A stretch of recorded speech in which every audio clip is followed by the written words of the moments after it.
keangkringan beli kopi. Seasik apa sih novel Laskar Pelangi? Kan nama saya Danar Amir Kafi dari kelas 11 TOI 2. Di sini saya akan mereview sebuah novel yang berjudul Laskar Pelangi. Di sini saya akan membagi video review saya menjadi 3 bagian. Yaitu yang pertama adalah tentang novel Laskar Pelangi ini, kemudian yang kedua adalah sinopsis yang ada pada novel Laskar Pelangi ini, dan kemudian yang ketiga adalah review dari saya bagaimana mengenai novel Laskar Pelangi ini. Laskar Pelangi adalah novel pertama Andre Hirata yang diterbitkan oleh Bentang Pustaka pada tahun 2005. Novel ini bercerita tentang kehidupan 10 anak dari keluarga miskin yang bersekolah SD sampai SMP di sebuah sekolah Muhammadiyah di Belitung yang penuh dengan keterbatasan. Mereka adalah, yang pertama adalah Ikal alias penulis atau Andre Hirata, yang kedua adalah Lintang, yang ketiga adalah Sahara, yang keempat adalah Mahar, yang kelima adalah Akyong, yang keenam adalah Sadan, yang ketujuh adalah Kucai, yang kedelapan adalah Boro, yang ke-9 adalah Trapani, yang ke-10 adalah Harun. Dan kemudian anggota Laskar Pelangi ini bertambah lagi satu orang, yaitu Flo, yang merupakan anak pindahan dari STPN. Novel Laskar Pelangi ini dikarang oleh Andre Hirata dengan bergenre roman, dan novel ini memiliki 534 halaman. Di sini 534 halaman yang terdiri dari 33 bab. Kemudian yang terakhir adalah glosarium. Memiliki ISBN yaitu ISBN 979306279.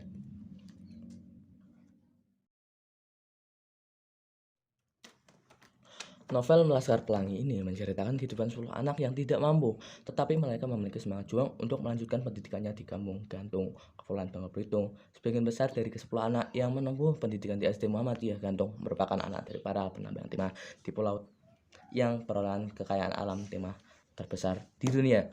Meski demikian, hal tersebut berbanding terbalik dengan taraf kesejahteraan masyarakat asli di suatu daerah. Realitas itu meski diterima oleh seluruh kalangan, mulai dari anak-anak, para orang tuanya, bahkan masyarakat miskin yang ada di daerah setempat. Di balik keterbatasan yang harus mereka hadapi, baik itu dalam bentuk sarana dan prasarana maupun tenaga pendidik, ke-10 anak yang menjadi tokoh utama dalam novel ini tetap mempunyai semangat juang dalam kegiatan pendidikan yang tengah mereka tempuh. 10 anak hebat itu dinamai Laskar Pelangi, diantaranya bernama Ikal, Lintang, Jara, Mahar, Sahdan, Akyong, Samson atau Boro, Kucai, Trapani, Harun. Selang waktu berjalan, mereka semua memiliki seorang teman baru pindahan dari STPN 5 bernama Flo. Kebersamaan dari para anggota Laskar Pelangi bermula ketika penerimaan siswa baru di SD Muhammadiyah Gantung. Ketika penerimaan murid baru terdaftar kurang lebih 9 murid.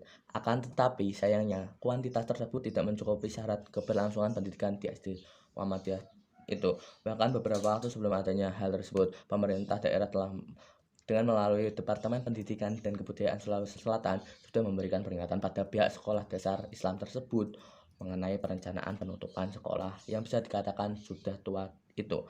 Hal tersebut akan direalisasikan bila mana sekolah tidak mampu mencukupi syarat minimal murid, yaitu 10 murid.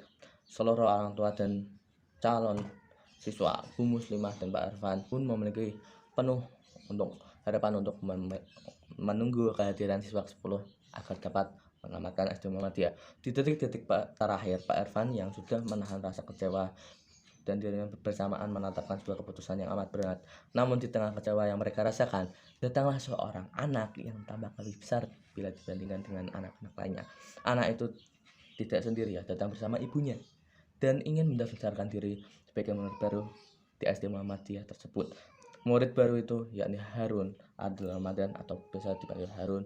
Harun memiliki latar belakang mental yang bisa dikatakan berperan dalam menyelamatkan sekolah seluruh siswa baru di SD Muhammadiyah Gantung dan orang tua atau wali. Berbagai anak rasa haru pun tampak jelas di wajah Pak Irfan dan Bu Muslimah selama kegiatan belajar mengajar yang mereka lalui. Didampingi pula dengan seorang guru yang dedikasinya tinggi yang ranah pendidikan, yaitu Bu Muslimah. yang memiliki kepribadian yang sangat baik, sabar, piawai dalam mengajari murid-muridnya belajar, penyayang, dan sebagainya. Di dalam kisah inilah Bu Muslimah yang telah memberi julukan kepada 10 anak tersebut sebagai Laskar Pelangi. Tidak hanya Bu Muslimah, ada Pak Irfan Effendi Nur yang bersedia merangkap jabatan yakni guru sekaligus kepala sekolah di SD Muhammadiyah Gantung. Penyampaian materi ajar yang disampaikan oleh Pak Irfan kerap kali menyelipkan kisah teladan Nabi dan Rasul. Di novel ini, kisah perjalanan para anggota Laskar Pelangi dalam menjalankan pendidikan di SD Muhammadiyah Gantung ditemani oleh berbagai ragam emosional, mulai dari rasa bahagia, dramatis, mengharukan sekalipun. Penasaran dengan perjalanan kisah Ikal dan para sahabat Laskar Pelanginya? Ikuti mereka di novel Laskar Pelangi. Bagi Ikal dan Arai, kemiskinan boleh mengambil segalanya kecuali satu, mimpi. Mereka meletakkan mimpi setinggi-tingginya. Dua anak kulit timah itu mencurahkan segenap tenaga. Meski demikian, manisnya hidup tak boleh lalai dilewatkan. Salah kesibukan belajar di sekolah menengah, selalu saja celah untuk menikmati masa remaja. Mencuri-curi waktu, menonton bioskop, mengajar cinta pertama adalah sebagian dari kisah mereka. Namun hal yang tak pernah terlupa, impian yang telah lama bersemayam dalam diri. Di sini saya akan mereview bagaimana tentang novel ini. Yang pertama adalah kelebihan dari novel ini.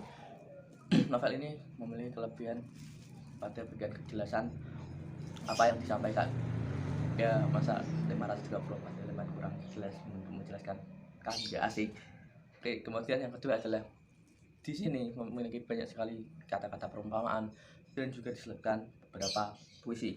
Dan yang ketiga adalah bagaimana penulis menggambarkan keadaan latar pada tempat yang digambarkan penulis ini sangat jelas, kan suasananya sampai yang lainnya.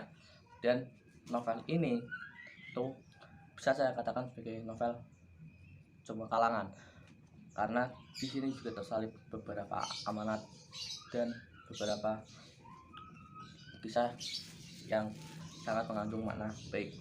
Kemudian untuk kekurangannya, yang pertama adalah ini menggunakan kertas buram yang mungkin bagi sebagian orang ini adalah kekurangan, karena di 2021 ini banyak juga novel yang sudah menggunakan kertas HVS yang putih dan bersih. Kemudian kekurangan yang kedua adalah di sini juga kadang terdapat tulisan seperti ini, tulisan tinta. Ya ini saya maklumi karena ya mengingat ini novel sudah tua dan ini sudah dicetak berkali-kali sampai ini. Yang saya bawa adalah novel cetakan ke-28. Kemudian yang ketiga adalah ada juga halaman yang tertukar, yakni pada halaman 227 tertukar dengan halaman 293 yang menurut saya itu harus membolak-balik saat membacanya, itu merepotkan. Ya menurut saya cuma itu. Kemudian untuk sampul ini sudah bagus dengan siluet dan ada pelangi di sini, ada di sini, ini lumayan juga. Yang di belakang juga ada wajah dari sang penulis. Ini ada kata-kata seperti novel pada umumnya. Kemudian kita akan masuk kepada kesimpulan. Di sini novel ini sangat bagus untuk belajar generasi muda pada saat ini, karena kita yang membaca novel ini dituntut untuk semangat belajar, karena kita dapat melihat bagaimana orang-orang di sana, orang-orang di Belitung dalam mencari ilmu, sampai mereka mencari ilmu naik sepeda 80 km demi mencari ilmu di SD Muhammadiyah. Bayangkan. Tak ayal novel ini mendapatkan 2 penghargaan, dan juga novel ini sudah diangkat menjadi film layar lebar. Mungkin untuk itu yang saya sampaikan, mudah-mudahan bermanfaat. Wabillahi taufiq wal hidayah. Assalamualaikum warahmatullahi wabarakatuh.